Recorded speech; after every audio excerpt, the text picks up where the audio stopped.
but he's actually talking to him constantly. That is a sign of a really, really good coach.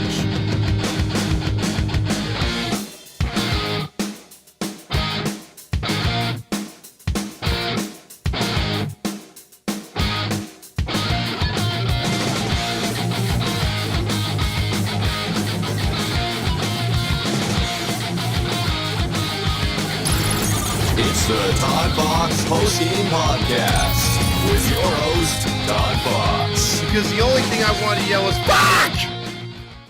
Hey. What a great start right there. Hey, welcome into Halos in the Infield postgame show with your host, ToddFox, coming to you live from the Halos in the Infield studios. It's hard to be serious after what we just watched. It's hard to reconcile what the team has put on the field and forced us to watch. If you sat through that whole game, then you know what? Hats off to you. I tip my cap to you. I tell you, hey, you know what? This was awesome for you. You're a true fan. Because if you watch this entire game and just for a second understood how bad this team is and realized that, you know, just the other day before we started this Texas two-step, had they won those first two games against the Houston Astros and maybe swept that series, we'd be talking about a team that'd be 4 games out, 4.5 out, within striking distance of the wild card. And I was telling Fernando this earlier today that this was going to be something that if you watch this team play and they got off to, you know, if they had gotten it down to about 4 games, you'd be feeling, you know, really good about this squad moving forward and having an opportunity to do something. And in a must-win game, you have Ohtani saying, you know what, I'm tired. And most times, you know, players like him, you know, we'll get on and we'll be like, hey, you know what? That sucks. You got to show up now. You got to play now. But this is what I don't like is the fact that, you know, the Angels, they have a guy like Shohei Ohtani. And Shohei Ohtani, you know, has been burnt out. He's been playing harder than anyone all season long. So if he decides to take a day off, okay, that's fine. You didn't play today, that's fine. But what it comes down to is the rest of these guys not showing up. Someone, you know, Sandoval, and I'll get into that in a second. But first off, 714 tickets, 714 tickets is a place to go. You could use our Halos in the Infield promo code. Get 10% off of concert tickets, theater tickets, baseball tickets, basketball. It doesn't matter if you're in a different state. It works for any team, any place, because they are just like all these other ticket brokers. They have tickets to every stadium, so you will get in with our discount. 10% does come off really good for any kind of purchase. Now, let's talk about the clusterfuck that was tonight, shall we? So again, Mark Scherzer versus Patrick Sandoval. We knew that was going to be a tall task coming in. But you know where you already handicapped yourself? You might as well put Patrick Sandoval in the box and bat him number 9. One Andrew Squid Velasquez continues to just fill a roster spot for no goddamn reason. He fucking sucks. We've established this. Okay, I don't tweet, okay? But you know what got me to tweet today? I tweeted Sam Blum, for the love of God, can you please ask or find out whose idea is it to continue to keep this piece of shit cockroach who has ruined this team, might I add? Look at the team's record since he came up and Neto went down. It's night and day. He's a piece of shit. Yet, whose idea was it? Perry or the love affair of Phil Philosophy Nevin to continue to keep him on the roster, and not only that, gift him with playing time? Okay, we've complained about Renfroe and Moniak striking out, but you know what the difference is between them two and one Squid? They actually make contact every now and then, and they actually drive in runs, and they actually do things defensively where, okay, you've had Moniak drop a couple this year, but remember, according to Phil, nobody can give you what Velasquez gives you defensively. He's a god. Just like last year. Nobody could touch him. He's so fabulous. Yet how many errors does he have now with tonight's error? 8. 8 errors in limited playing time. Yeah, he's such a great weapon. Remember when we sent down Stefanik or we take him out in the 5th inning even though he's got a couple hits for the cockroach? Oh, because we're so scared of Stefanik. Last I checked, scoreboard says Squid Bitch Velasquez has 8 errors. Stefanik, 0. Yet we're so scared of Stefanik. But that didn't cost us the game tonight. It may have added to the pitching. You could say, oh, it was the umpires. They're squeezing Sandoval. Well, maybe if his ass would trust his pitches and stop nibbling, he wouldn't have to rely on the umpires. Let's face it.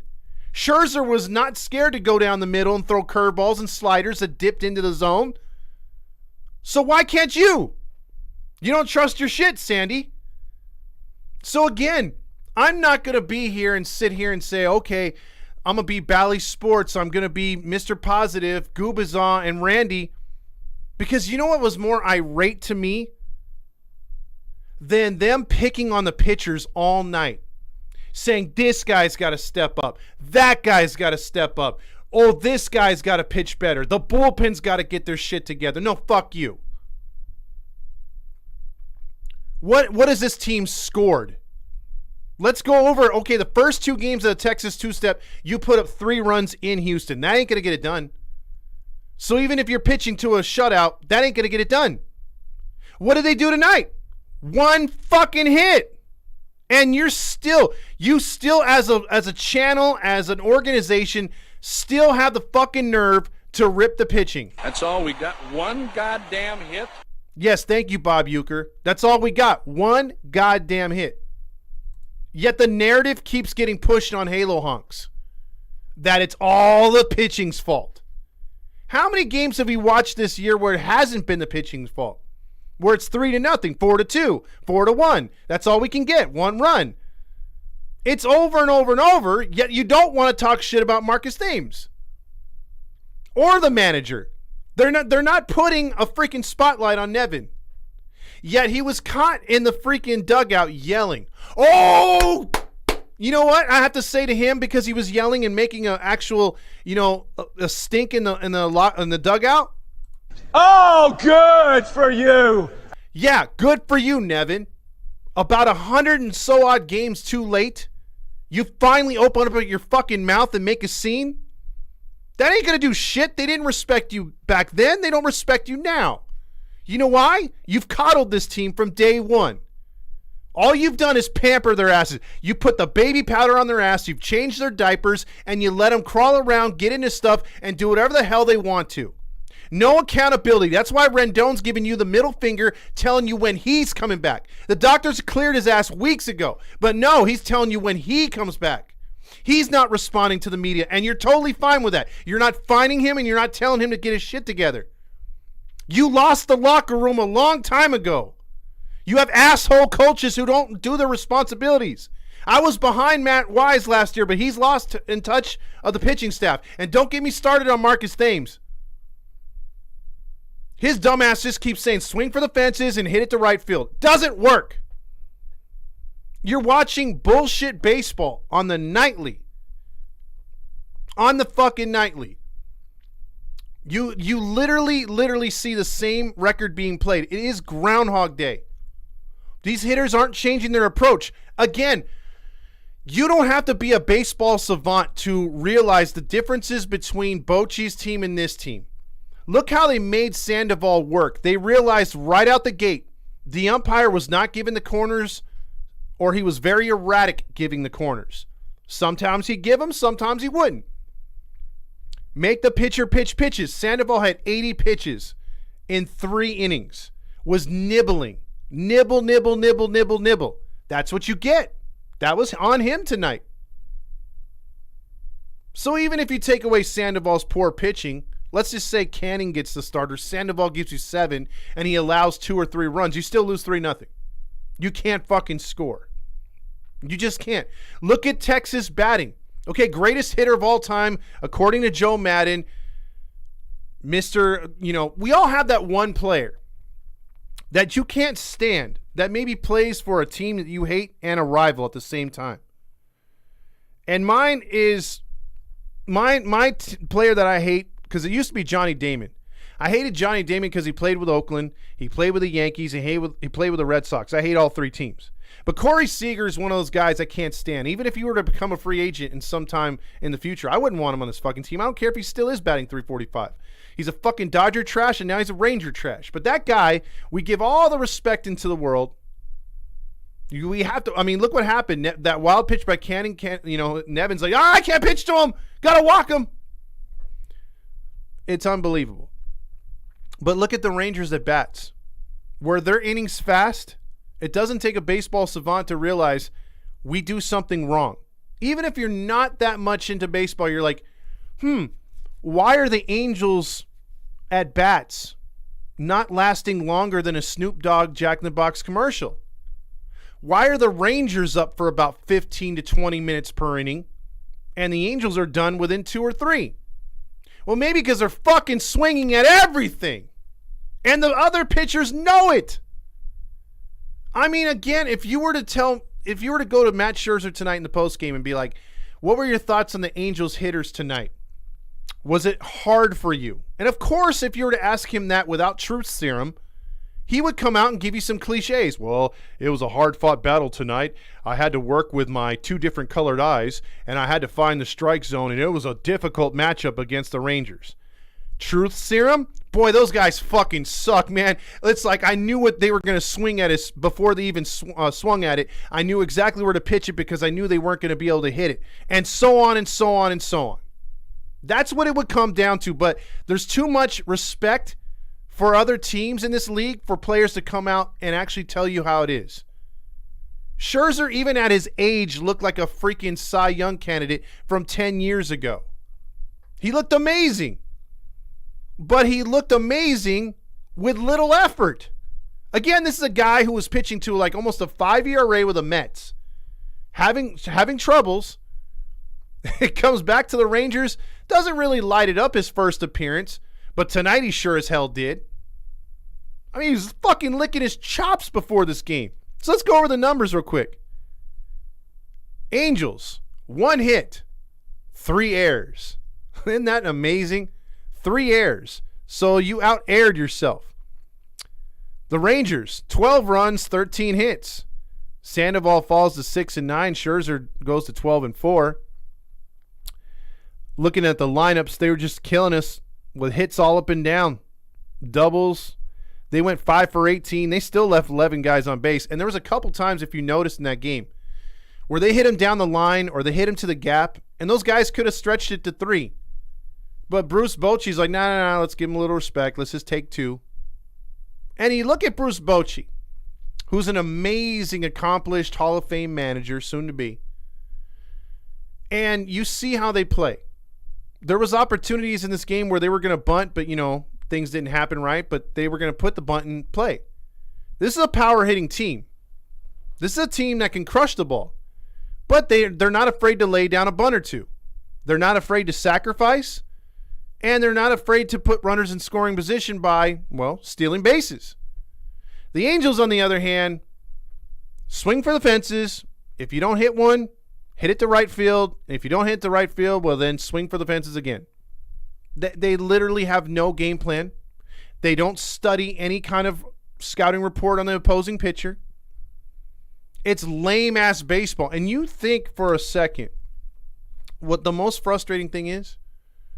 As an Angels fan watching all these games this season, it almost brings a tear to my eye to know that this team, with just a little bit of coaching and scouting reports and preparation for about a week or so, getting into the habits of being disciplined. Because fuck you, Phil Nevin, you lost this locker room. You don't know how to manage. You don't know how to command respect. Bruce Bochy can just look at you and you get your shit together. That's all he has to do. Fucking just look at the freaking Houston manager. His name is escaping me right now. He can literally just throw his toothpick at you or just give you a look. Dusty Baker. and you jump through a wall if he tells you to. That's commanding respect. That's years of experience. That is, hey, I'm your dad right now. You're going to listen to me or else. Because Dusty Baker knows if someone doesn't do shit, they get benched. And they get benched for a while. Same thing with Bruce Bochy. Do you think Phil Nevin? Again, there's many examples of him failing as a manager. And it would be, again, like the term I hate using, the most angel thing to happen, right? This year, we need to make the playoffs to supposedly keep Shohei, yet we let this bastard run the club again into the ground. Did we not learn from last year? Hire competent coaches gets results and wins. We don't do that? Look where we're at. Where are all the Halo honks that love Nevin now, huh? I'm waiting. I don't see him. I don't hear him. But I kind of see him on Twitter. Kind of see him on Facebook. It's not Nevin's fault. He doesn't hold a bat. He tells him how to hold a bat. And he makes the fucked up lineups every night. How many times do we have to tell you? Dusty Baker puts out the same fucking lineup. Bruce Bochy puts out the same fucking lineup. He maybe tweaks with the bottom 2 or 3 guys, but that's it. He doesn't fuck with something that's good. So if you have a murderous row going, you leave it the fuck alone. And I understand there's injuries and shit like that, but even when there's not injuries, fucking Nevin every other night. There's no need to put a guy who can't hit in the fucking lineup. It's like the same thing with the kid that they brought up. You're not going to use him. Why is he here? Why is he here? And if you're going to only use him for defensive purposes, then why don't you use him for defensive purposes or use him as a runner? No, it's always squid. It's insane. I mean, we're fooling ourselves to think that this dumbass at the helm would, again, he reminds me of the Titanic, Phil Nevin. Because if Phil Nevin was told, hey, there's a big-ass iceberg, this longitude and this latitude in the middle of the ocean, try to avoid it. Okay! He'd steer the ship right for the only fucking iceberg in the entire Atlantic Ocean. Because that's what it feels like. Listen, it is not just me. I go to games and sit next to fans. I sit next to you guys when we meet up at the games. And you guys are screaming the same shit. You guys are like, why didn't we do this? Why didn't we bunt here? Why did we not do this? Why are we too aggressive? Okay, I get it if it's the first month or 2 of the season and we're questioning things. Because eventually, social media, the fans, and then the players, the rest of the league starts to find out. And the team will finally change things up, because of pressure and stuff like that. But not this team. Phil Nevin's like, I got a philosophy, baby, and if you think for a second I'm going to change it for you peasants, fuck you. And you know what? It's probably Perry, too. Perry's like, you think that I'm going to get players that fit your narrative? Fuck you. I'm getting who I want. And maybe that's the bad combination. And then Artie's over there just slobbering on everybody. Hey, guys, stop fighting with each other. This is unfinished business. We have to win this year. And then they're holding their umbrellas out and they're just trying to dodge the saliva bombs. I mean, I feel that's what's happening here. There's some inner fighting, and we can't come to a resolution when the resolution is either this. If Perry is really dictating what's going on, Artie needs to fire him. And listen, I've said it over and over. I love the way he's drafting. But if there's any smoke to that fire and Perry is pushing the narrative on Phil, he's got to go. I don't want a GM meddling with my manager's head because he's a sucky manager already. And if you're fucking filling his head with more things that he could comprehend, and he's too big of an idiot to comprehend the regular stuff, you're throwing analytics at him too. His mind blows and he's just sitting there rocking back and forth like Homer Simpson with a freaking monkey bashing those things together going, he doesn't know what's going on. That's Phil Nevin's brain. So you can't put any added pressure on an idiot like Nevin. So take Perry away, and if it's not Perry's fault and it's Nevin that's like not listening or doing shit that he wants to or doing shit that's like off the cuff, then he needs to be gone. Fire his ass. He's not listening. If it was Artie saying, you need to trust Phil Nevin, don't tell him what to do, I like him. Well, then that's on Artie. But you can't fire Artie. I just wish there was a total clean out at this point. Listen, we are not going to make it. We are not going to make it. I am a huge Angels fan. And I would love for them to prove me wrong and win 10 out of 15 and jump right back into it. But I have a feeling we're going to be hearing this. This is the end. My only friend, the end of our plans, the end of everything that stands, the end. Everything that stands is the end, buddy.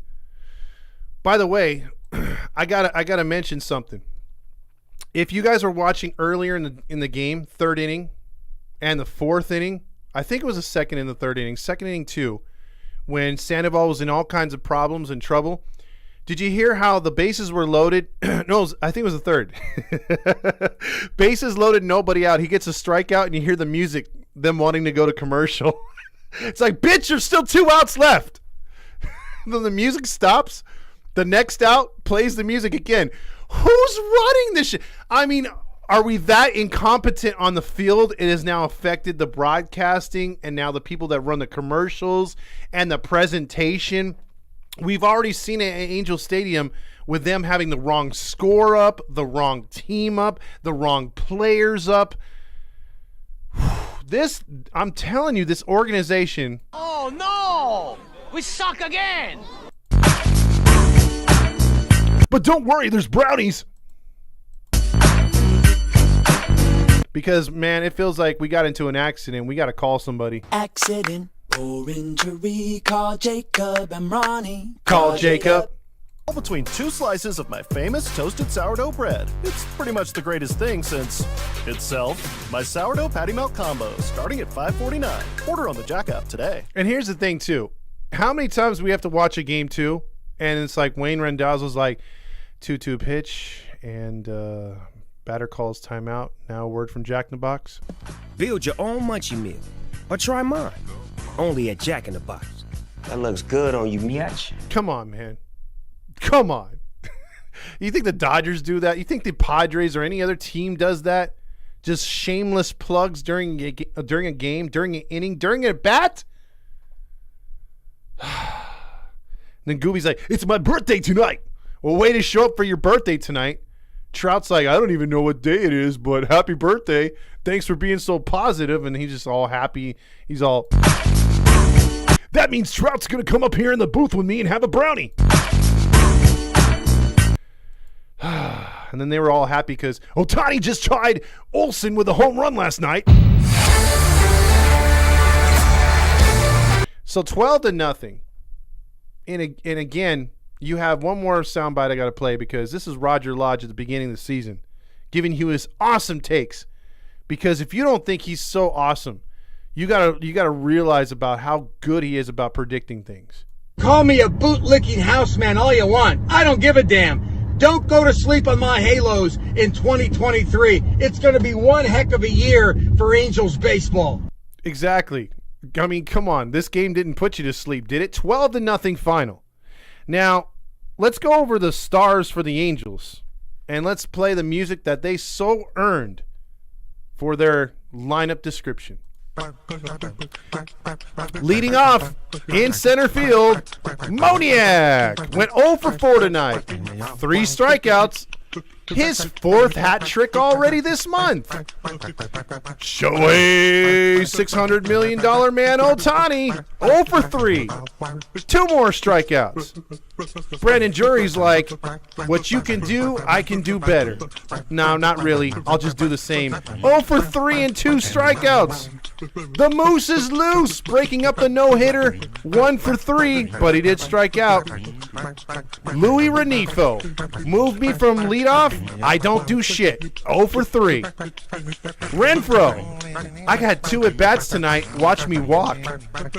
Jordan Adams gets in just to strike out. Matt Theis is like, bro, Bro, I can't see the ball. Thus I am 0 for 3. And then you had Grichuk, who has been just outright amazing since coming over.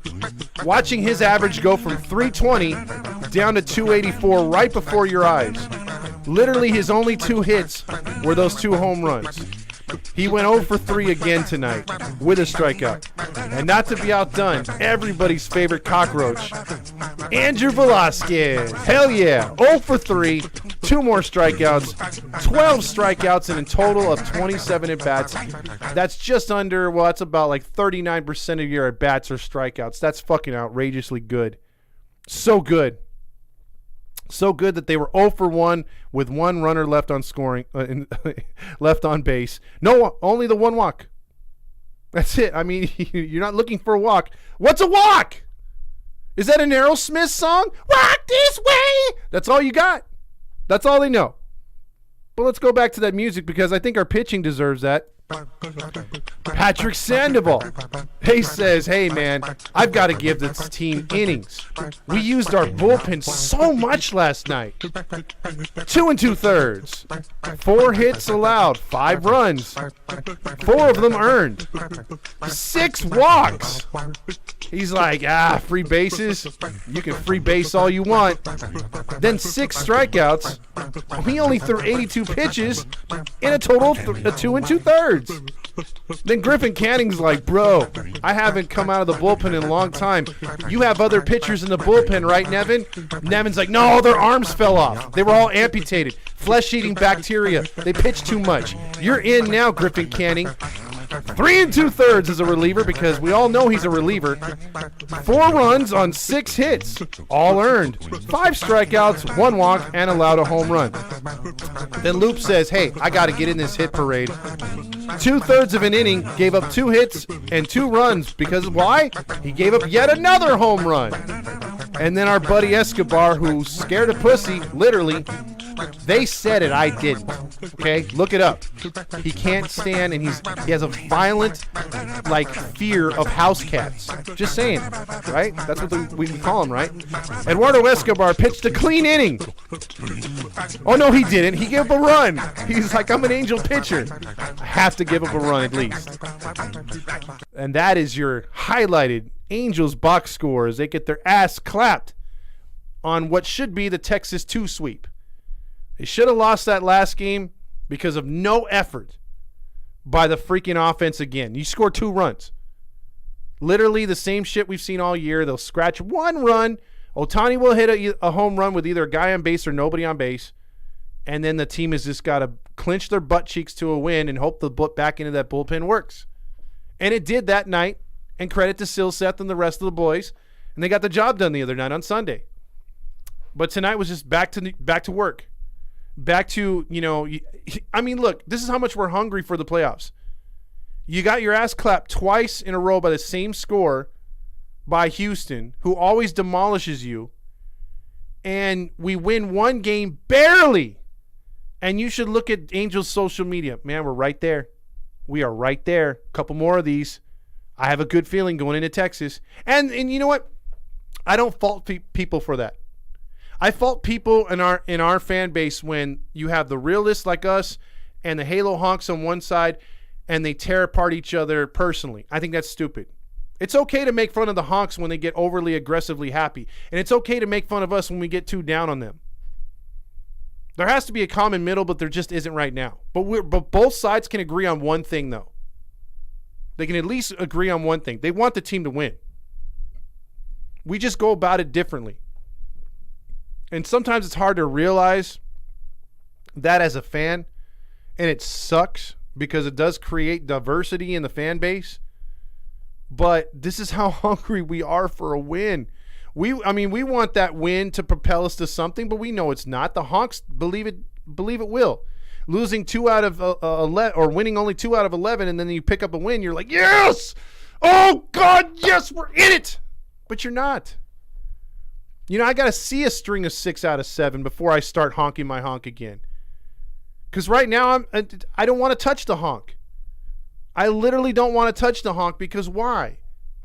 Why get myself excited when we're not We're not even by winning. I'm by winning. I win here and I win there. We're not even doing that, Charlie. We're not. We're not even by winning. It sucks. It's super frustrating as a fan. Because at some point we want this team to make other people wrong. Because how many videos have I seen, especially lately, on YouTube that literally have just the Angels, you know, they're stupid for this, they're stupid for that, worst franchise, this, and that. I'm tired of that. I want to change that narrative. I want the Angels to get back to being good again. But when's it going to happen? I don't know. Before I get into the awards tonight, I just want to say two things. Shout out to my daughter. I was in the emergency room with her all day today. She's got, dude, I'm telling you, you kids out there, you younger than 20-year-olds, I'm telling you right now, lay off the Takis, lay off the energy drinks, lay off the processed foods, throw a little fish in there, throw a little, healthy eating, because she's got gallbladder stones, and that made her blood pressure at 20 years old spike through the fucking roof to where she was having chest pains, and we had to take her to the ER. And thankfully she's better, but she's going to need surgery now. And it's from her diet as a kid. When Takis first came out, she started eating those like crazy. Flaming Hot Cheetos, same shit. She loves spice. Spicy food. The spicier, the better food, but that shit will eat you up later in life. And that got her way earlier than expected. So again, just a PSA to all of you out there, public service announcement. Watch your diet, watch the spices, and don't eat that Taki bullshit. Again, the only one that I'm gonna like as far as an energy drink that I'll raise my hand for and say it's good is Bang, because it has a creatine and it doesn't have natural sugar. It might have a little Splenda, but it's usually pretty healthy for you. Doesn't have carbonation. But those other ones, my God, dude, I'm just telling you, there's a long-term effect to that. Just watch out. And then another shout out too, if you guys can make a donation to Halos in the Infield, Fernando's page there, or look at our advertisement on Instagram. It's for the backpack drive for San Bernardino kids. We're doing that. Every donation helps.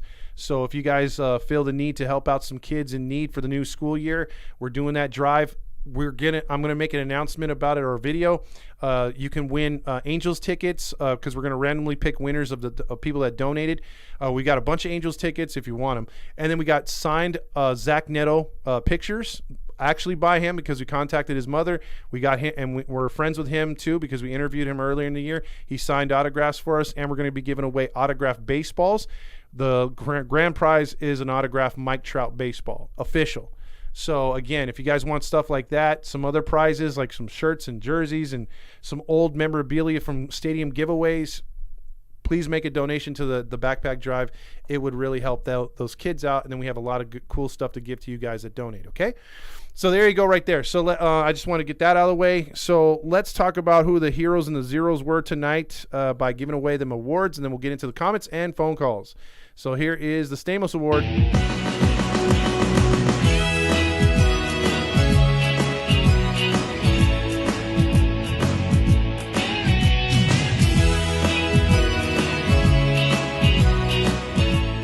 So John Stamos Award for Best Player on the Field is Matt Scherzer, easily 7 innings pitched, 1 hit, 1 walk, and 11 strikeouts. Yada, yada, yada, Nacho Night.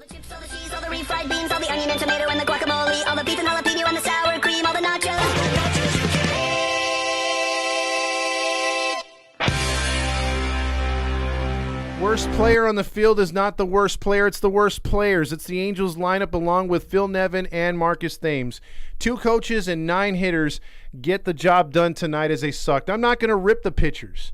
Again, you still need to put up a fight. Still need to look. I would have been much happier, and I would have gave it to Sandoval had they scored 3 or 4 runs, maybe even 5 runs tonight. Because then I'll be like, okay, they're trying to score. They're trying to catch up. But when you don't even put up a goose egg, I don't care who you're facing, that's just embarrassing. Texas at some point took the foot off the pedal, giving you an opportunity to get some hits, to generate some offense, and you did shit. You did shit. You're absolutely pathetic. The manager and the freaking hitting coach are pathetic as well. I'm laying off the pitching tonight. It's all about me hating on the pitching and Squid. So right off the bat, Evan Willoff checks in with fuck. Jacob says Andrew Velasquez has a really strong arm, is a great ass. Also, Hunter says 12-0. That was bullshit. Heard most of it, laughed at most of it, the chair says. Also, goodbye 23. Hashtag fire Nevin by Marty, and we were screwed when Squid started in the lineup. Yeah, someone messaged me. He's like, hey, Squid's in the lineup today. I'm like, well, that's a loss right away. Also, balls, and fuck! Tonight, it's time for you to check out what I want. I want balls and fuck! Why Squid? That piece of shit nearly had 3 airs tonight. Exactly. Hey, don't badmouth Andrew Velasquez. He's really great at baseball. Whatever. Samuel, I got you right there with a number. Restunning says, let's fucking go, Squiddy Poo. Shut up, Restunning. Also, Mikio says, doesn't get worse than that, folks. I don't know. The Angels know how to top their own, futility. For some reason, young fans here, this reminded me of Chuck Knobloch. Oh yeah, but he couldn't throw to first. He had like a mental issue. Joey says, why the fuck would we use Moniak at leadoff spot? Why do managers put high strikeout guys at leadoff spot? Modern managing makes no sense. Exactly, Joey. A guy that's actually been ripping is Renifo, and you put him down on the spot, he does nothing. Moniak was at least getting some hits every now and then. You put him back at the top where he struggles. John says, Squid is full of shit. How does this dude fill roster spots? Inquiring minds want to know. We have the best player in baseball and the worst freaking Squid. We do. How's Phil Nevin not fired? I don't know. Hunter says, what's a win? He might be too young to know what one is. We're not a playoff team, guys. We're done. Fuck Squid. I agree, Adrian. Also, you got Eric here saying, well, you had it right there. It jumped on me. Hold on a second. Eric says, I think Artie came back to get one final cash grab of Ohtani in the 23 season. When Ohtani walks, he knows the stadium will be empty, and hopefully he sells. Jacob says, we need to give Benji the opportunity to manage the rest of the games as try him out. Exactly. Sweezy says, shitty music. Also, I saw the Nevin clip of him trying to get the guys, oh my God, or hyped. Oh my God, it was hilarious because I know it was too late and there was no passion, so many honks love to defend him back in June, etc. Exactly. And did you notice? Few players just walked by him and did nothing. Gilbert said best part of the game was Escobar. Also, Nevin reminds me of the Moneyball movie, how they started how the coach didn't listen to Brad Pitt when he gave instruction. Fuck! The Royals 7, Seattle 6. Chubb says this downfall of Bally Sports can't come soon enough. Exactly. IE says that Angel's grandma throws in the towel. You know the season is gone down the drain. Exactly. She's probably one of our most, positive fans. Vomo says, fuck! Silent, he says, I'm happy just to have an 82 and 80 season, just as much as I would like to have 86 and 76 season. It's not showing me anything. Our best pitcher tonight was Escobar. Give him the bronze Stamos. Yeah, he gets the participation. What's that called again? He gets the damn it, what's those little juice boxes again? Capri Sun participation. You get REM's It's the End of the World as We Know It, and I Feel Fine. Halo honks. Marty says, at least y'all didn't lose to the fucking Kansas Shitty. Vomo says, yeah, but at least you guys are in the playoffs or close to it. Did you say call someone? Oh, wait, how does the season start? Well, the season starts tonight. We got a lot of baseball left to be played, and the season starts tonight. We have to win these close games, JT says. Emotional damage is right. And by the way, I cannot wait to the last game of the season when we're literally playing game 162 or game 162 the next day. On game 161, win or lose, I'm calling into that damn Roger Lodge show, and I'm going to tell him that the season starts tomorrow. Emotional damage. Also, that damn music. At least these shitty commercials and consistent, because the Angels pitching, defense, and offense definitely aren't fuck this team and Velasquez. Renfroe fucking sucks. That guy is disappointed months ago. Grichuk fucking sucks too. Bro, the music sums up the Angels season. It does, Hayes.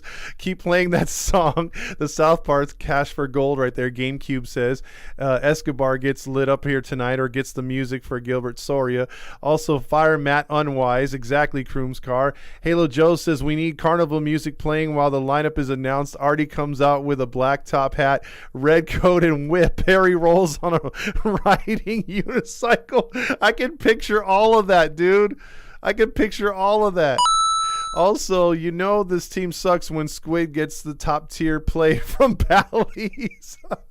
Also, it's your boy says the team showed the warts in the Kansas City series, yes, back in June when the multitude of early season games that choked away that would have helped right now. Padre fans and honks must be related. Both are delusional. Exactly. Kroom's car says, but we're all in, damn it.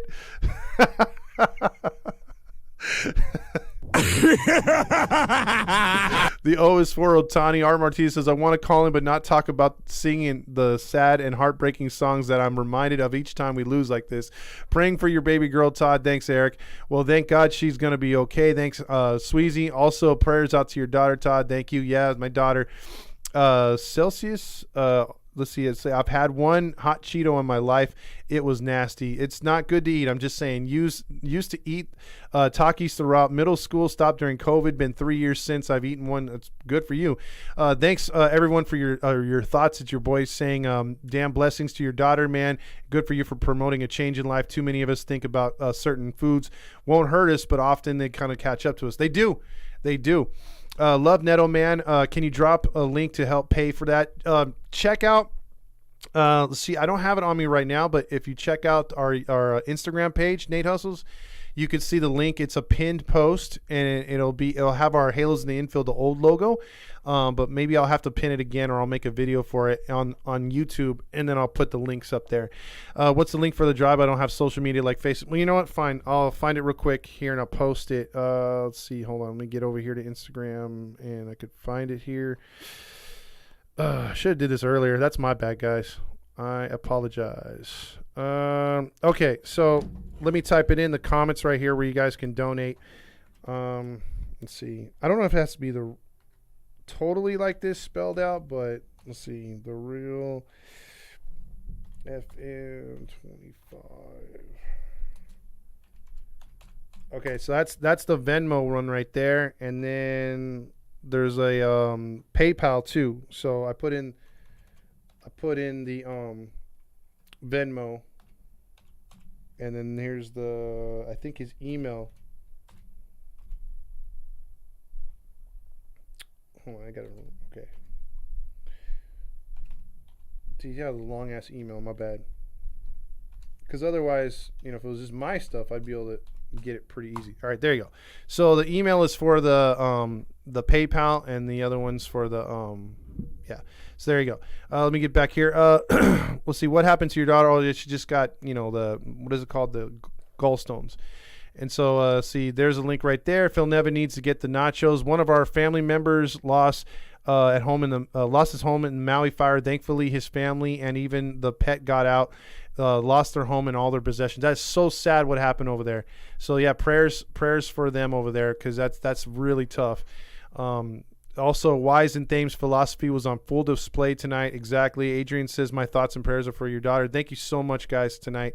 Kroom's car says, balls, and Takis are shit. I was pretty cocky. I want balls and Taki bullshit.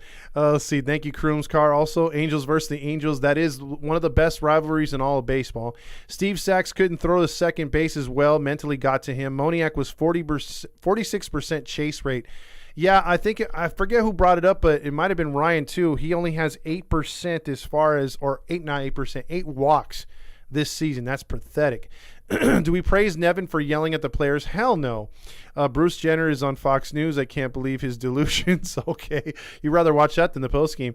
I haven't had the Angels win since August 23rd. Since 2013, we won that night 2-0. That's the last game he was at. Balls, and numbnuts Nevin. I was pretty cocky. I want balls and numbnuts Nevin. Also, let's see. It may be Gooby's birthday, but you get nothing. You lose, sir. Yeah, exactly. That's what they should have played for Mr. Oh, it's my birthday tonight. You get nothing. You lose. Good day, sir. That's a shout-out request there by Sports News. A new beginning, a reason for living, a deeper meaning, yeah. And I wanna stand with you on a mountain. Hell yeah, I do. And I wanna bathe with you. 'Cause we're all dirty, baby. And I wanna lay like this forever. until the sky falls down again. Yep, it's coming. It is coming. That's what she said. Swept by Seattle, destroyed by Houston, murdered by Texas, Oakland next to get their ass to hand us their ass. We're getting plowed in the AL West. We sure are. The headlines read, "These are the worst of times." I do believe this is true. I feel so helpless in a boat against the tide. I wish the summer winds could bring back paradise. I want to sing this song. He's going to go full karaoke on us. I know the goofy bat boy wasn't there tonight, but I still blame him for the loss. Damn, Marty, always there. The fallout started after the 25-1 game against the Rockies. And again, Broman brings it up. Todd, it's so unfortunate that the Angels could not properly build around Trout and Ohtani the last 6 years. It's sad to see him leave the Angels for a playoff team. I wouldn't be mad, though. Happy for him. And I'm right there with you, bro, man. And if you didn't have that 25-1 game against the Rockies, we'd be under as far as like the not over and under, but the run differential. We're only a few runs over because of that big blowout. I think it's only a few, actually. Let's see, circus music here. We got to play this.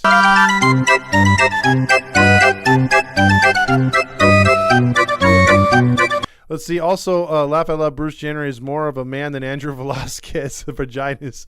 Me failing the permit test for the 5th time on the computer was productive than an offense today. Oh, my God. Oh, dude.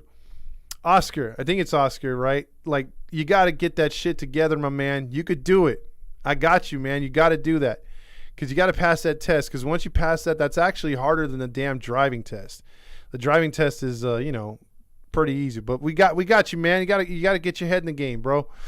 Martinez says, "Babe, I'm leaving. I'll say it once again. Somehow try to smile for the feeling we're trying to forget, if only for a while." Rendon sucks at Steve Lease. Also, "Babe, I'm leaving. I just want to be on. My time is drawing near. My train is going. Balls in my mouth." Patrick's just loving that. Tonight, it's time for you to check out what I want. I want balls in his John mouth. Stamos. Sports News is firing a head coach in 2 straight seasons. Why should we do that, Artie? Well, because it doesn't work. R. Martinez says Cash App or Zelle. I think it's Zelle. Wait, is there a Zelle? I don't think there is. I think there's just that first one would be the Venmo, and then the second one would be like I said, the PayPal. If you only have Cash App or Zelle, you could send it to my Cash App and I'll forward it to him because he's the one running it. I got to remember mine. What's mine right here? Hold on a second. I know this is all great to do on the fly. I'll just punch it in real quick and you guys could whatever. Let's see. Yeah, there we go. That's mine. Let's see. Also, this song cures the Pangels. Prayers to your daughter, Todd Fox. Thanks, Hayes. Really appreciate that. Really appreciate everybody being nice right there. Dopey Bat Boy always catching strays. Balls, and Sandoval walking everyone. I was pretty cocky. I want balls and Sandoval walking everybody. Thurman says, "Hey, Todd, here's a hope. I want to buy a couple of the B bat. Bally's. You should buy Bally's, Thurman. Also, time to check out what I want. I want balls, and titties." Tonight, it's time for you to check out what I want. I want balls and titties. Mateo says, "Prayers for your daughter, Todd." Thank you, sir. I want to stand with you on a mountain and then push. Remember the test to correct the answer was 4 choices. Took me 3 tries to both winning or both writing and the driving test. Man, I've got a funny story and about a but I don't know if it's politically correct in these days of storytelling or talk, but maybe I'll tell that once you guys get your phone calls in or whatever. Balls and Danny Glover. Where's that one right now? Shit, here we go. Tonight, it's time for you to check out what I want. I want balls and John Stamos. One more loss, which could have been a win.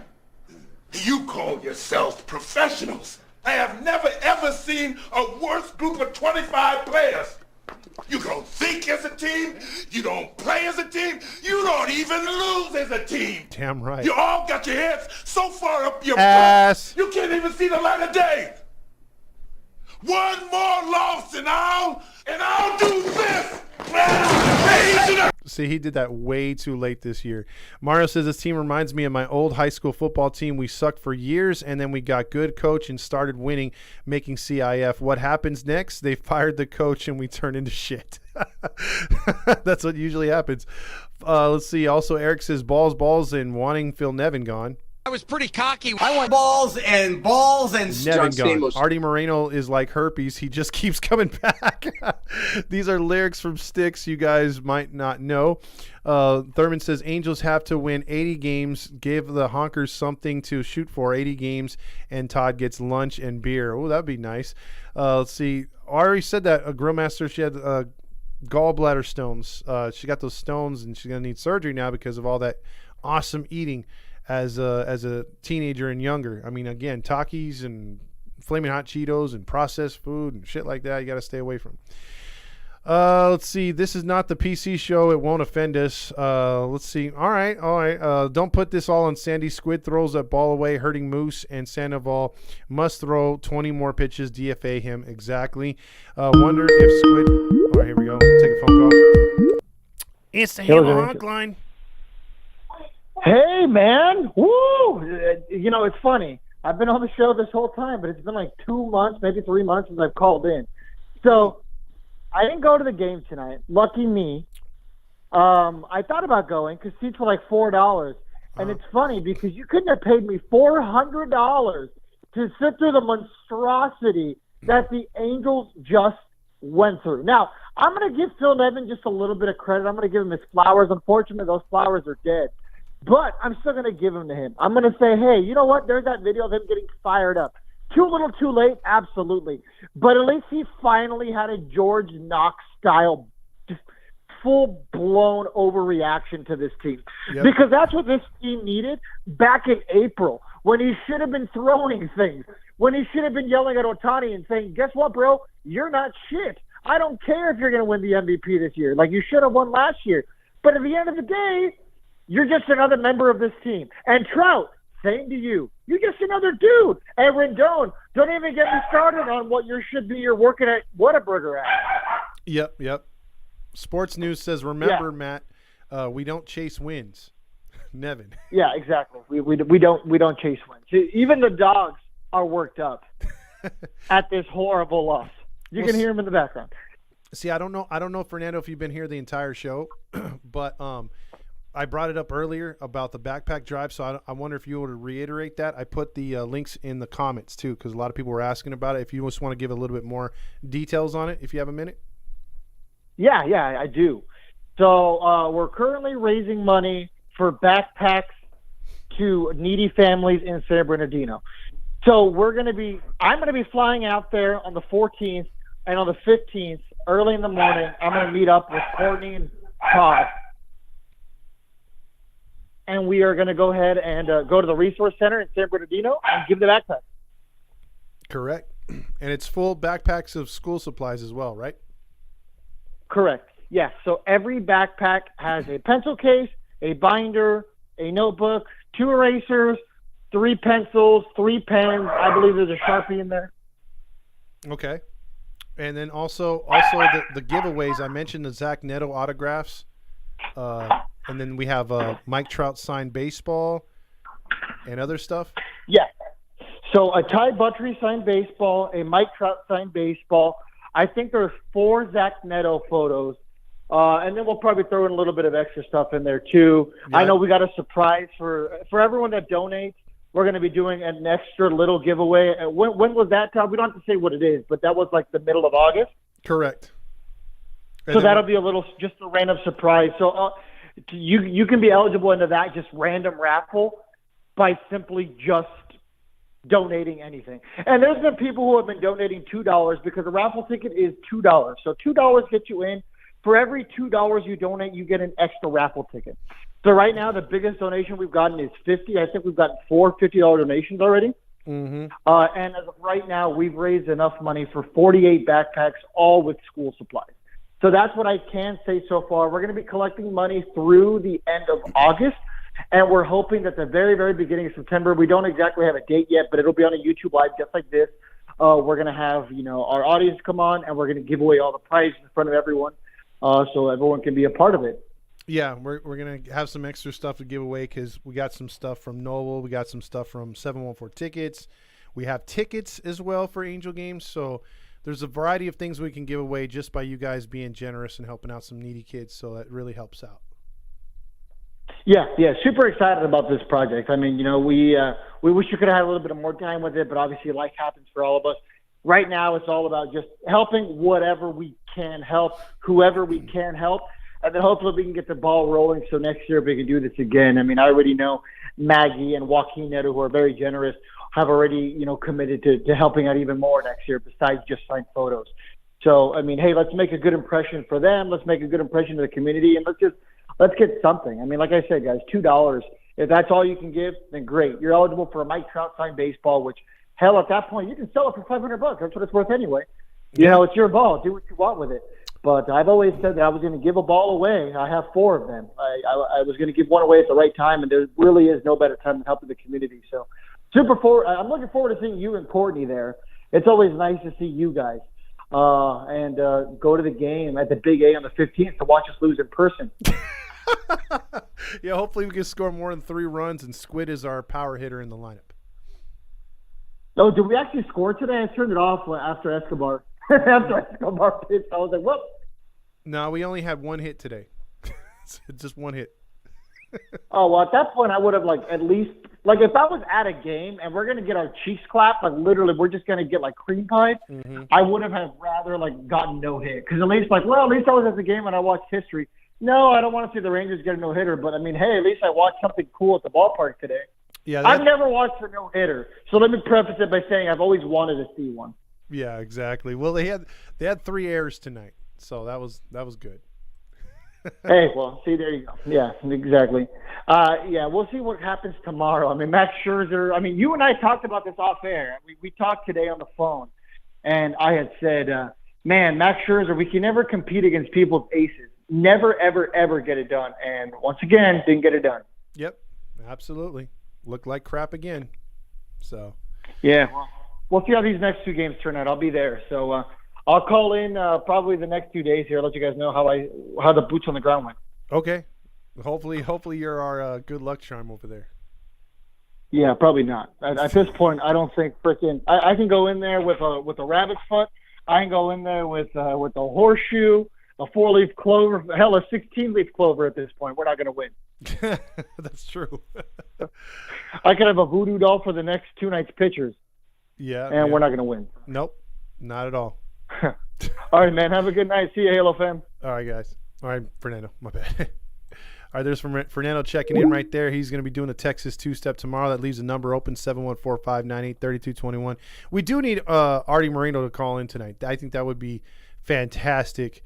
But, again, I think he slobbers so much, it probably would come through the phone and in through my headphones. So we'll have to see. But I appreciate the love, guys. And, again, if you guys want to there might be a few bobbleheads, because I do have a couple bobbleheads from my personal collection I might be giving away too. So he's got baseballs to give away, autograph stuff. The Zach Neto stuff's really cool. It's the Halo Honk Line. What's up, Todd? How's it going, Eric? Oh, it's going, buddy. I know you guys lost. One hit. I know you guys lost to Kansas City, but it ain't as bad as us getting just 1 hit tonight. Yeah, I know. Oh, boy. That was a tough one, but man, my shit pretending. What happened? Yeah, I mean that was a tough one out here, but at the end of the day, that's nothing compared to what happened tonight in Texas. Yeah. That was it was ugly, dude. And I forced myself to sit through it, not only so I have more fodder to talk about on here, but just the fact that sometimes you just when you see a car accident and you're supposed to just keep driving down the freeway, but you look over and you're like, damn, what happened? I want to see more, and you almost crash yourself. I think that's how it was, man, dude. I had to watch, man. Yeah. And, of course, as we... I really think that Danny Glover would be a better manager than Phil Nevin. That would be just... I think he has more experience than Phil Nevin at this point. Yeah, I mean, he definitely has more experience. Yeah, this team is ugly, bro. It's bad to watch. When you actually listen there, I mean, think about it as a Seattle fan. I know you guys only made the postseason when you had Buhner, Griffey, and those guys, Edgar Martinez. Had a young Alex Rodriguez. It was kind of a disappointment. You only made it once, but you made it. We've had these collection of good players, and especially the two best in baseball. We got zero to show for it. Yep. And I really thought going into this season, especially at the end of May and the early part of June type thing, I really thought there was going to be that something good was going to happen. Mm-hmm. And then July happened. Yeah. Yeah, it's just that's been our luck all year. Like we've been teased with, moments of greatness, and we're thinking, okay, that's what's going to get us into the win column. That's what's going to get this team going. Nope, it just keeps failing. So. Yeah. Well, Eric, you keep trying to be positive up there and everything, and man, we're going to try to hold it down. Huh? Yeah. I mean, I'm still hoping that one of these days a huge major fight breaks out for you guys, because it might help morale a little bit. Yeah, but no, like I said the other night, man, if it happens, it'll usually help the other team. Helped you guys out a lot. I mean, we can't get out of our own way, man. Everything we do just winds up blowing it up in our face. I mean, yeah. And I tell you, quite honestly, if there's a fight, there's a good chance that there might be injuries. And if there's injuries, there's one guy who could easily get injured, and we don't really want to think about that. True. I mean, we did have a guy in that Seattle fight. I don't know if you remember. I'm forgetting his name, too, because he didn't pitch that much with us, but he jumped the rail during the fight to get over to the Mariners, and he wound up breaking his forearm. He fell. I remember in that same sequence, Agassi is throwing all those baseballs out there. Yeah. That's something else. Yeah, there was that too. So. Okay, and then Wendell, who was supposed to be injured, Mm-hmm. Then he got involved. So. Well, yeah, that was number 6. He was throwing his cast at Wanker. So. What a mess. I can tell you. Yeah.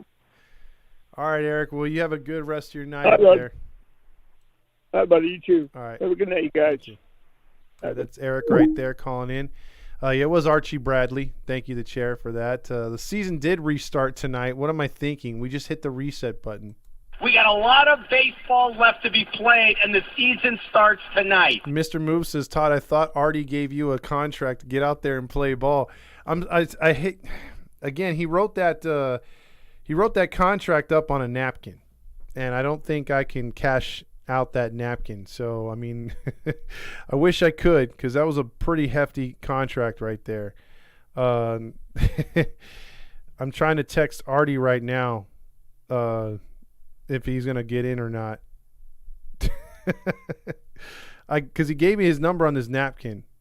So I got to see if he's going to call in, because Artie Moreno in the splash zone, again, it's like going to SeaWorld. If you're sitting in those first 2 rows, you're going to get splashed. So if you're within 5 feet, Artie's going to be like, I'll tell you guys what. I got a lot of alcohol, and I got a lot to talk about tonight with the baseball team. And you're like, what? and then you're just shielding your face because you're like drenched. Like you have to have one of those yellow, like the crossing guards would have during the rain. The hoodie and the yellow outfit to wear the raincoat. You need one of those raincoats. Let's see. Dan Rios says, I was at that game too. Great night for my sons. Detmer pitched. Okay. He was there for the no-hitter for Detmers. Let's see. I missed that one, by the way. I was not right there at that game. So let's see. If we don't get Artie Moreno to call in, since we no longer have Gooby calling in. Sports News says if drunk Artie calls in, he'll announce that Devin's extension per sources. Also, Ryan, honestly, I'm shocked we did all that tonight. See, what do you guys think about Franco liking kids? Eddie says, ooh, is that a story what we don't need for baseball? Wander Franco, one of the better kids. Oh, better kids. Wrong choice of words. My bad. Wrong players, young players in baseball. Yeah, he. Let's see, is this him? This could be him. It's the Halo Honk line. What's up, Todd? How's it going? It's Adrian calling you. Hey, what's up, Adrian? How's it going, man? It's good. Just accepting the fact that we're imploding. Yeah, this is like the Zeppelin on fire, dude. It's going down, just like Thurman said. Yeah, like all Angels fans listening, dude. Like if you haven't accepted it, just accept it now. The more you realize it now, the better. I agree. There's so many ways this team could have. I just believe if we would have traded Ohtani, we just would be on the right track for the next couple seasons. But Ohtani, he will definitely be walking, and I'm going to respect his decision, and I'll always respect Ohtani wherever he ends up this next offseason. Oh, absolutely. It's just going to be painful seeing him doing what he's going to do, and then when he comes back to Anaheim at some point, no matter who he's with, he's going to friggin' dominate. And then you're going to have that Trout versus Ohtani again if Trout's not injured at the time Ohtani comes back.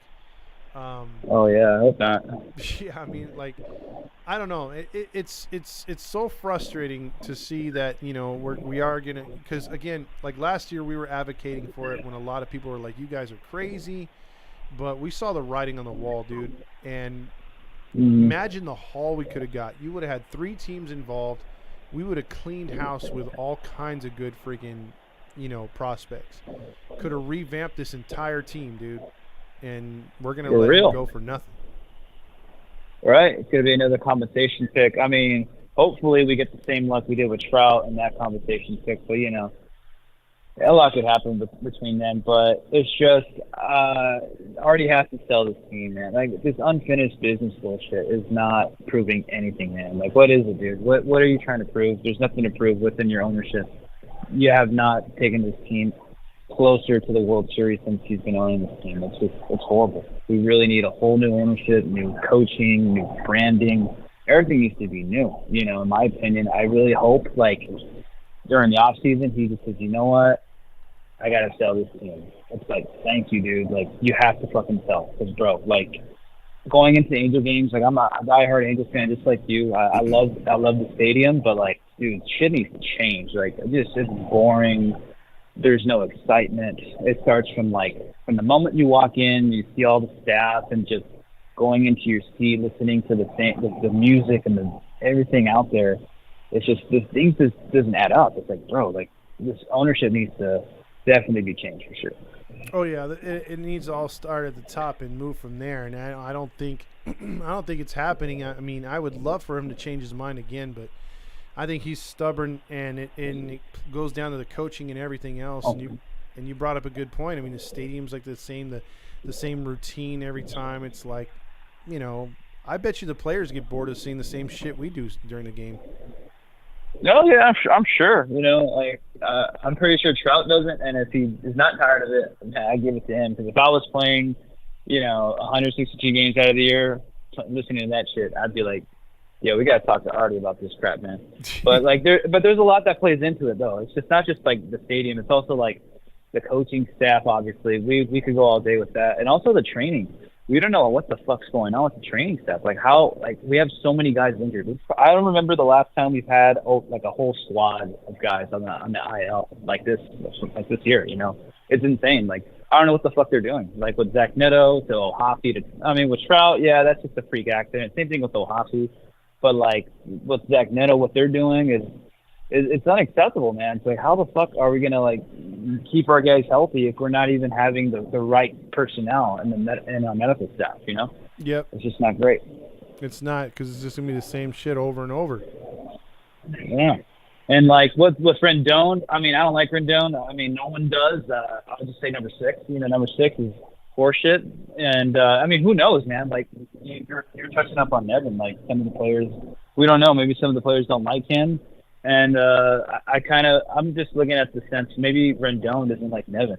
And that would be something that we would all agree on with him. Like just, you know, with Nevin, like always with the same bullshit, the different lineups, just the way he's utilizing these guys, and just, you know, we see the guys on this field. There's a couple guys that shouldn't be there, and we both know who that person is. But like, it's just Nevin is just not a capable manager. And if I'll be honest, like I would rather have Madden than him, because Madden has experience as an MLB manager. But I'm going to be excited, you know, when Nevin is stand, because I just can't stand this guy anymore. Yeah, I think it's such a it's such a need that needs to happen as far as a change for this team moving forward, because it's obvious that nobody's relating to him, that he's not getting the best out of this team. Because even some of the teams that have far less talent than we do, the managers are getting the best out of those clubs, because he's got a winning culture, a winning mindset, a direction. We don't have that at all. I mean, these guys are just up there. Oh yeah. They got to be, if they're not annoyed by the stuff they see in the stadium, they got to be annoyed that nothing changes as far as scouting reports, routines. They're doing the same shit every day. It's got to be boring to them. Yeah. And again, like you said, it all starts from the top. And now I'm like starting to come around now, like as being an Angels fan as long as I've been, with Artie, you know, still being this owner. I'm not going to be expecting this team to go far, you know, maybe next season. I hope they prove me wrong, but that's just the reality of things. And, you know, I think also I believe Perry may be in the hot seat, you know, depending on how the offseason is going to go out. Ohtani walks. That's like, you know, everyone's looking at Perry at every, you know, the eyes of baseball are looking at him like, bro, like you had the chance. You had the chance to rebuild this franchise, and now it's in the shitter. So I don't see him, you know, sticking around as GM after his contract is up. Doesn't he have one more year? He has one more year, yeah. Nevin's on his final year, and then Perry's got a year left. Yeah, so like, yeah, Nevin, I just fuck that guy. He has to go. Same thing with Thames, and you know, the whole staff down there, even the third base coach. Oh my God, I have not seen so many games in my life where players almost ram a third base coach. Like you never see that until you see Hasselman. It's insane. Yep. I mean, he's gotten more guys thrown out at home than I think anybody else in the league. It's not even close. Yeah. No, yeah, for sure. I think now, like, I'm just gonna when Trout gets back, I'll go to a couple games, and of course, I'm gonna keep going to games and just enjoying Ohtani while we can. But like, I just tell myself sometimes, if for some miraculous reason he decides to stay in Anaheim, dude, Ohtani, like, I love you and all, but like, your loyalty is amazing. But then again, though, man, just like Trout, because Trout did the same shit. I was like, what the fuck, like Trout, what are you seeing us Angel fans are not seeing? Because you said you see something in there, but like as far as all Angel fans are seeing, it ain't exciting. But you know, you did say he's a loyal guy. He looks up to Jeter, and he you know, he's always been that loyal guy. So like if Ohtani were to be that same dude, hey man, kudos to you, man. We love you. We'll love to keep cheering you on. Let's hope you win. But not until we get a new owner, man. I believe things are going to change. I agree. Yeah, that would piss off the rest of the league, because you know they want him gone. So. Oh yeah, for sure. Like I swear to God, like anytime Ohtani does something great, and we fucking lose. That's like the headline, and it's one of the hardest things of being an Angels fan is seeing shit like that. Yep, exactly. You know, so. But I know you got a lot of calls to get. I just wanted to present a little bit there. But before I let you go, again, I hope your daughter does well, dude. I'll be praying for her, man, and hope for a speedy recovery with that surgery. Appreciate it, man. Yeah, she's a fighter, but that one hit her pretty hard today. So at least we know what it is. It's nothing worse, and then it's just got to get it done. So appreciate it. Yeah, absolutely, man. All right, buddy. All right, catch you later. Take it easy. All right, that's Adrian right there. Big 20's like, did he get traded? Oh, gnarly! And then Jacob right away traded. Hammer, the deadline was a week ago. Love it. Let's see. I'm getting multiple calls here. Hold on a second. It's the Halo Hunk line. God, that sucked. Oh, it did, didn't it? All right. John, your podcast and your people are banned from the Big 8 permanently because you talk about the Angels in a negative way. My impression of Artie Moreno talking down at the Angels. I know that, dude. It needs a little work, but you're on the right track. I'm a little drowsy. No one's perfect. Gotcha. Yeah, but I expected us to do bad versus Scherzer because I think back to when you said I want to finish Scherzer because it's on the decline. Todd, you should have known that with the lineup deployments that Phil has and just how shitty our hitting is, well, outside of a few guys, how did you think that we were going to have a chance versus this dude? Well, I don't think he's perfect per se. I know he's been on a downward slide. He hasn't been playing that great, but I should have just remembered who he was facing. That was my problem. I should have remembered that. Hey man, he's gonna Oh, hold on a second here. Hold on. Who's this? Don't hang me up. Hello?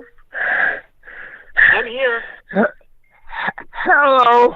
This is Kermit the Frog. Wait, who's on the line? I'm still on the line. Dude, can you hear him? Who's this? Can you hear him? God, I can hear him. Okay, that's Artie Moreno. Wait a minute. Artie? God? Is that you? Yeah, this is me. God? No, not God. This is ToddFox. Oh. I thought it was God for a second. Who's the other fella? That's Grillmaster. Grillmaster? Yeah. Are you that guy from the show Grillin' and Chillin' with that fire crotch cook? What's his name? Can you say that in a way that I can understand? Because that made absolutely zero sense. I'll tell you, he's making 0 cents. ToddFox, he's not taking me up on a contract I offered him. You wrote it on a napkin, bro. How am I supposed to cash that in or even sign it or get it endorsed? How can we even read such a contract that's written on a napkin that you probably used a pencil for? You'd probably have to use a permanent marker Sharpie in a king size. And I wrote it in code. Try reading Aramaic. What's Aramaic? I don't know. It's that ancient language they spoke back when Jesus was alive. We didn't come from that era, Artie. I was born in 2000, and ToddFox was born in 1975. 80. Hey, before I was interrupted by this barbecue guy, I was doing my Kermit impersonation. And complimented me. I have a great barbecue show on my YouTube channel, so fuck you, Artie. Yeah, barbecue? Yeah, hey, Todd, did you tell him? I bet you cook sausages. Hey, did I tell you about the new bobblehead that's coming out? It's coming out next month. It's with... Let me guess. Shohei Ohtani or Mike Trout? No, that was last month. I'm talking about the great Roger Lodge, except his head doesn't bobble because John Stamos is kneeling in front of him with his bobblehead. Oh, okay. It's because John Stamos makes his head bobble because John Stamos choked on him. Hey, this Weisenheimer right here is making me think of changing plans and putting his bobblehead there. Can I get a Grill Master bobblehead ordered up? Wait, let me talk to my secretary. Hey, Sapphire, I need a Grill Master bobblehead. What would I look like? A dude making sausages or a chicken? I don't know. You sound like you look like a kind of a cross between Peter Scolari and Tom Hanks. What are we doing? You're like a bosom buddy all rolled into one. Bosom. Who in the fuck is Peter Scorelli? He passed away. Show some respect. I think I might have figured that. That sounds like an old name, but I know the name Tom Hanks. Yeah, you look up Bosom Buddies and see the show, and you'll realize why that show can't work today. I'm sure you're a big Philadelphia fan. Tom Hanks was great in that movie. How do you even know that? There is Philadelphia roots in my family, but I mean, come on. From the movie? He's just setting you up, Artie. I see. Oh, I'm sensing some sarcasm here. He's setting you up without knowing it, basically. I have no clue what's happening. I thought I was calling ToddFox, and here I get some guy yelling in my ear who makes burgers all day long. Because you called in when I was on the call. Oh, I see. Well, blame me, except Artie has a direct call line to the show because he's so important. Yeah. And I was trying to recoup some of that money. I would like to get on the field, Artie. You promised me a 10-year contract or at least 10 days. You tell him. Tell him what? You tell him the Grandmaster Flash, whatever his name is. Grandmaster Flash. It's Grill Master, though I could be a Grandmaster with my talent level. Are you okay? Oh, I had kind of a wheezy feeling in my stomach right now, and I need to take a drink of something. Hold on a second. Yeah, take another 10 drinks of your scotch before you pass out drunk on alcohol, dumbass. Whoa. Hey, this guy's on one. He's a spicy sausage. Yeah, what's up your tilt? I just came on to say, hallelujah, Angels won 12-0. Where's all the doubters now? Where are they at now? I'm over here celebrating with streamers. Nobody's here at my house because John Stamos likes to hang out with Roger more now than me, and that's just a whole other thing. So that's why I'm being more close to Todd.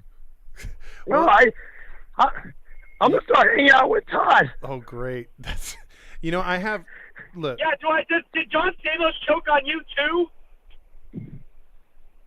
That is a derogatory comment, and I'm not at liberty to answer. Listen, man. I do have carpet in here, so I don't want any kind of extracurricular stains. So, is it shag?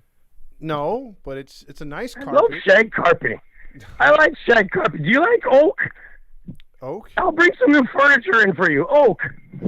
Okay. Well, I'll get you all new furniture, Todd. Okay. Jeez, you really want to get it but you have to pay. I do. You have. Okay, Artie, if you're going to do that, you have to pay part of what you put into the Angels to fix Todd's carpet. That's the deal. I'll tell you what, I'm not going to go over if the Master of the Universe there is going to be there. Because if He-Man walks in with that bob and those bangs, I'm out. I don't have bangs, and I won't come to your stadium if you keep being a fucking cancer. No, it's okay. 15 to 20,000 people do anyway. Go Angels! All right, you two. I'll let you guys go. We'll talk again. All right, bye. Bye. I want to stay on. Sorry, Grill. Oh, jeez. Well, that happened. You know, see what happens when we reach out to Artie. I don't think we've ever gotten Artie like actually sober. So it's always a good laugh though, because I mean, look, he wrote that napkin contract, and I was like, look, I got to take this to like a notary or something, because I mean, he put a lot of zeros on there, and it was like a 10-year, 10-day contract. I couldn't tell. It looked like it was written in hieroglyphics from Egypt. Little birds and like little, sun goddesses written. I was like, what the hell is this, Artie? But I tried calling, the Angels hotline there, and nobody hooked it up. So I guess I'm still stuck on the outside looking in. I'll never make it to Bally's. Bally's doesn't want me either. I kind of blew that. I know. But we got to get back to winning, because you can call me a bootlicking house man. Got to win tomorrow. Call me a bootlicking house man all you want. I don't give a damn. I don't either. Roger doesn't either. Man, and I can't wait to play this for him on game 162. We got a lot of baseball left to be played, and the season starts tonight. Like, I might just like jibber jabber with him for like about a minute and ask him a random question and be like, remember when you said this? And then bam, put it on there. That'd be pretty cool. Let's see. Where's the Kid Rock character? The Kid Rock character. What we need is what is it called? Our boy to call in, but Big Hammer. But I think he was trying to call in during the phone calls here with Artie. So that was definitely a drunk AI Artie. Glad you guys and gals liked it. Thurman says, don't Todd, Artie's furniture is from IKEA. That means it either breaks down or it's very cheap. Let's see. Per sources, Artie, even when he's drunk, doesn't announce a Nevin extension. Yeah, Sports News was advocating for it. He was like, bro, offer him an extension just for the shit of it, and it didn't happen. So glad you guys appreciated that. Again, check out the if you can, make a donation. We got a lot of nice things to give away for the backpacks, if you guys contribute to that. Oh, here we go. So we can't go away without this. It's the Halo Honk line. Hey, Todd. What's up, Hammer? Hey, guess what? What? It's the last night of summer, and I got a big story to tell to you. Uh-oh. Yes, sir. So, guess what? Every week this summer, I went to the beach, and I partied a lot. And before I got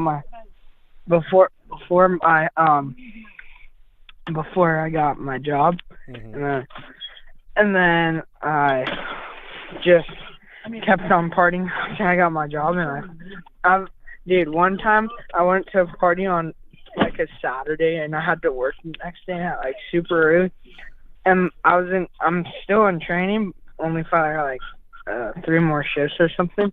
But my boss got mad at me. I fell asleep twice, and then she sent me home. Yeah. When did that happen? A while ago.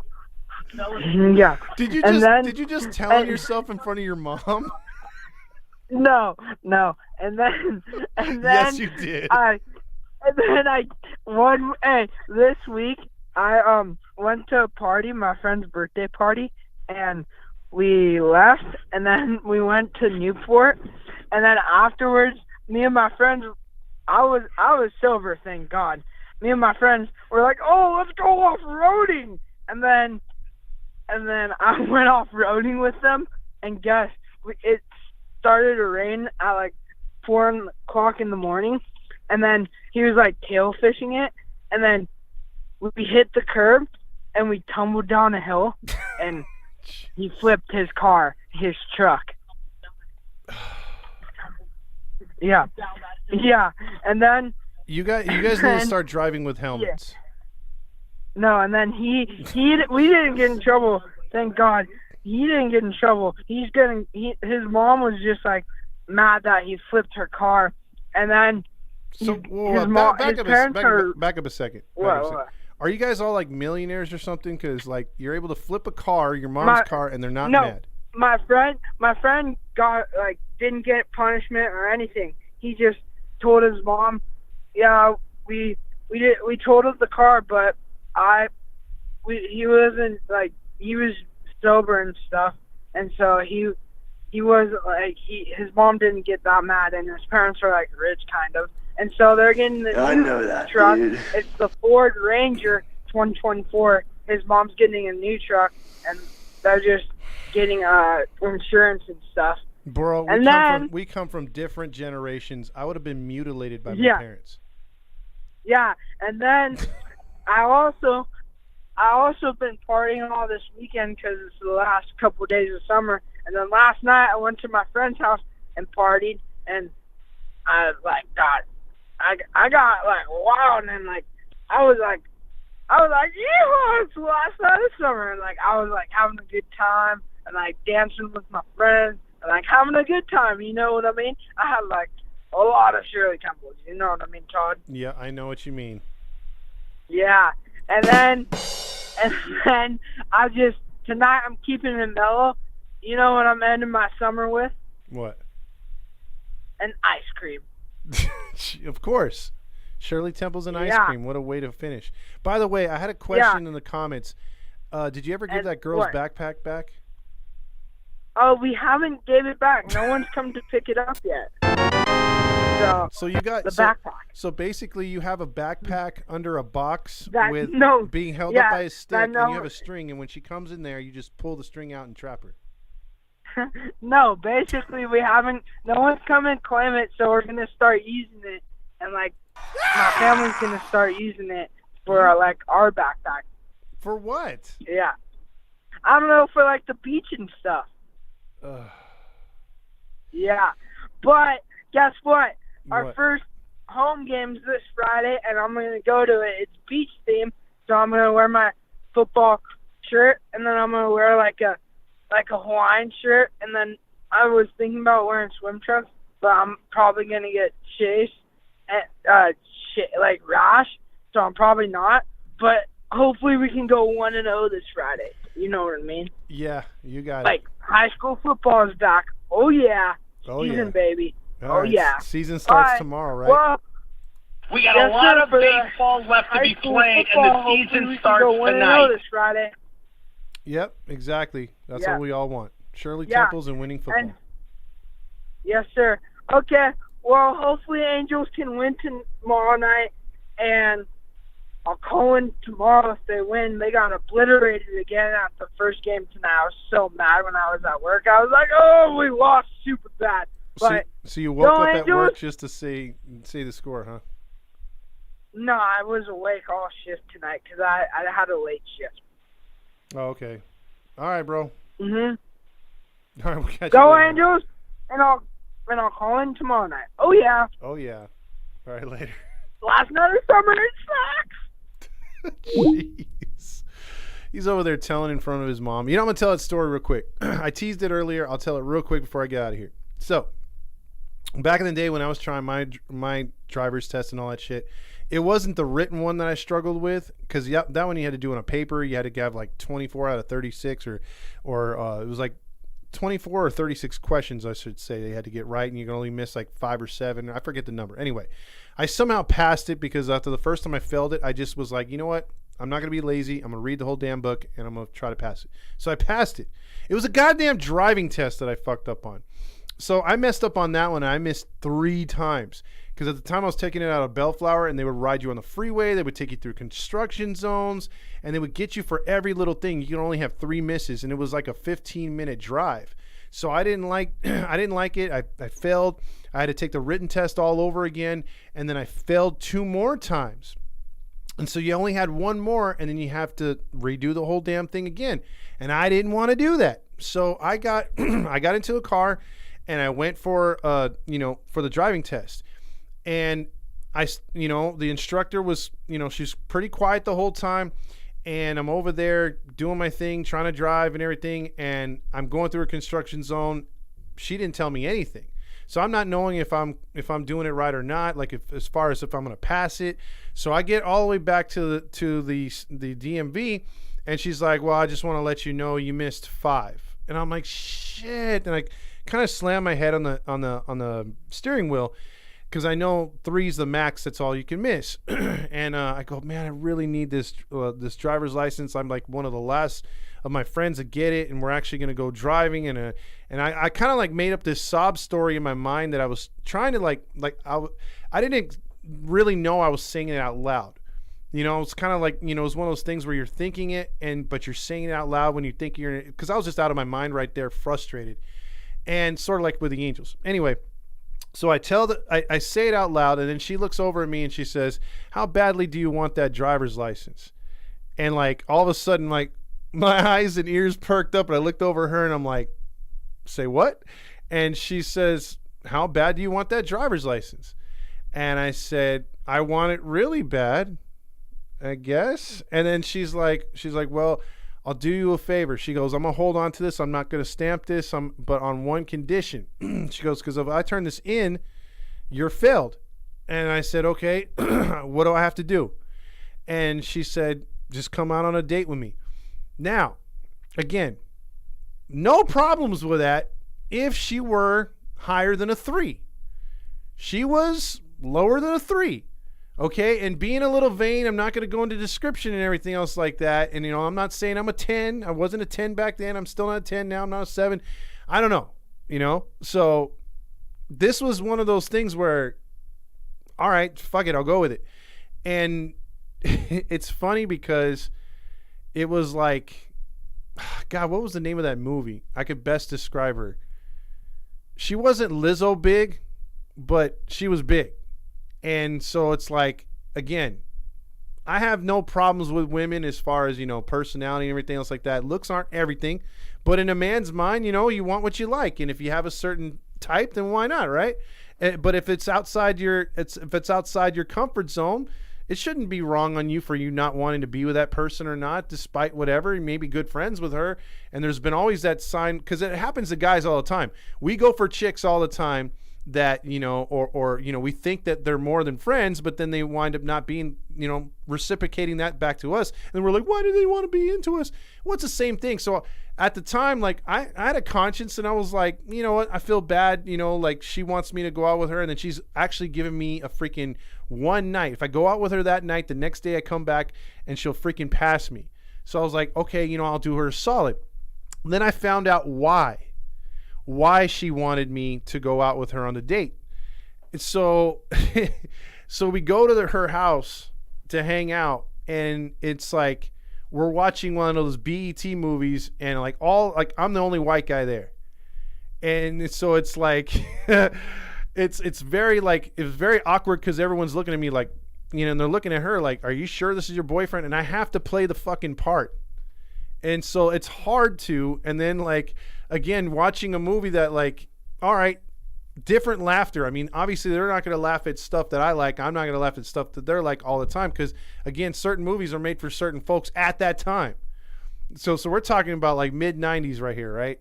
So, you know, it was not a movie I'm into, but I was faking the funk like never before, dude.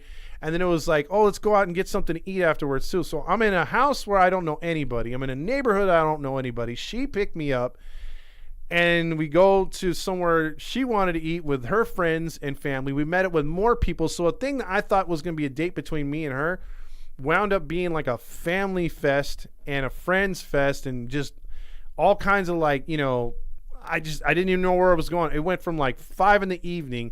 I didn't leave their house till like 12:30, getting back to my house where she drops me off. And then she's like, oh, she puts her hand on my thigh, and then she's like trying to like, you know, get a little cuddly. And I'm like, oh man, I'm tired, you know, but I had a lot of fun. And something just like, and usually back then I was bad with words, very I couldn't hold my own, like as far as like like I wasn't smooth. I didn't know what to say at times. Usually if I tried, I would say the wrong thing. So I just tried to be as PC for back then as possible. And I was like, oh my God, I had such a great time. It was so nice to meet your friends and family. This was better than I expected. And I just tried to say all the best things while saying a prayer at the same time. She kissed me on the cheek, grabbed my like chest, and I'm skinny as funk at the time.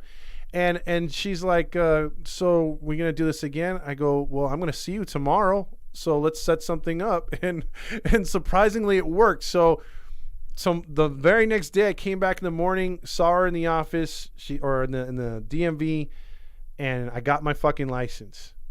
I got my license, felt dirty as funk, and then she grabs my hand and says, we're going to go out tonight or tonight or tomorrow or something. She goes, it's going to be the weekend. I said, for sure Saturday. For sure Saturday. And I gave my number to her, but 1 digit wrong. And that was the end of that. And I just prayed after that she didn't find a way to revoke my license. And my license stayed good. So that's how I got my license. And it was worth it because it could have been worse. It could have been a whole lot worse. But yeah, I got my license. And it wasn't God, what's that movie? Because just picture her being about at least 200 pounds. And I was about maybe at maybe 140, 150. No. Yeah, around there. I was in 6'3", so I was kind of skinny still. So I hadn't bulked up yet. So that was tough, man. That was tough. So I got the license, and I knew I passed because I did get pulled over like a month later for going a little too fast, as we do when you first get your license. And when he checked it out, I was like, I wonder if it's gonna be legit, and it was. So when he ran it on this little early computer or called it in or whatever the hell he did back then, because again, this was around 96, so like when I was like 16 or so. So yeah, that was my fun story with that. Man, the things you do to get certain things, and I just felt that was worth it. It was worth it.